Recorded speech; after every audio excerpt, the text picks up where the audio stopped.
rane Srebrenice, jer se Srebrenicom znamo prisetiti.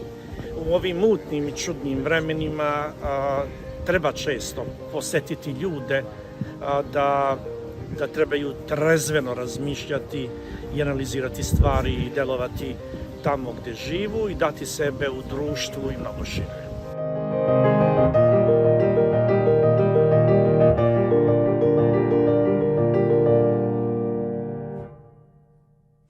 Evet, sanatçılar duyarlıdır. Sanatçılar insanları ilgilendiren her türlü konuya karşı antenleri açık insanlardır.